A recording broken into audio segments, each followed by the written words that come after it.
one country, two system doesn't end in 2047. You know, it will. This is not part of this conversation. It could be a conversation for another day.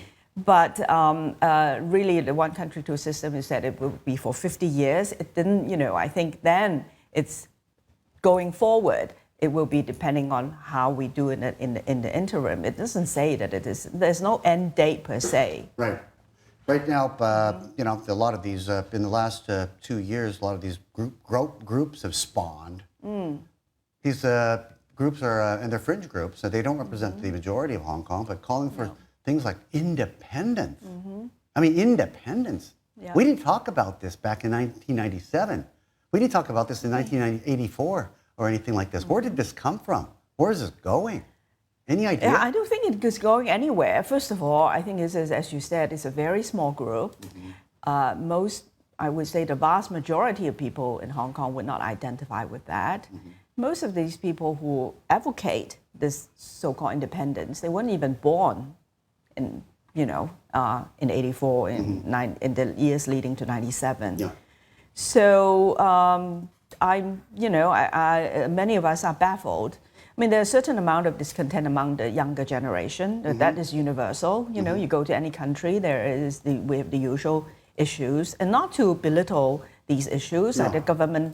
The administration does have to, you know, take measures to try to improve the livelihood, improve many aspects of the life. And you know, as you all know, in the last 10 years or so, the cost of living in Hong Kong has really gotten higher, quite high.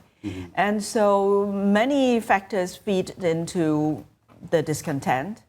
And some people, you seize the opportunity and advocate independence. But I think if you talk to the vast majority, even the politicians in Legislative Council would not espouse that. No, not even the Democrats. You know, the elected Democrats. You know, the vast majority of them don't even, you know, think don't even want to start that conversation. It's going down the wrong path. There's no provision for it, and it ends up nowhere. It's a road to nowhere. And really, the key is to ensure that the one country, two system continue to work and to continue. What is one country, two system going to end up like, more though? I mean, you know, we wanted to think that, you know, back in '97, you know, and we proved them wrong. We proved them wrong. We proved that magazine wrong. When they put that cover, The Death of Hong Kong. Okay, we proved that. I don't want to say the magazine because I don't want to give them credit, but we proved them wrong with that. But I mean, is China going to become more like Hong Kong, or is Hong Kong going to become more like China, or are both sides going to be very different than they are today? Well, I think China is evolving. There's no question. Hong Kong is also evolving. And then also we have to look at in which way there are certain characteristics that are core values of Hong Kong, the rule of law, the respect for, you know, personal freedom, et cetera, et cetera. I think that will be kept. I mean, we want that system to maintain.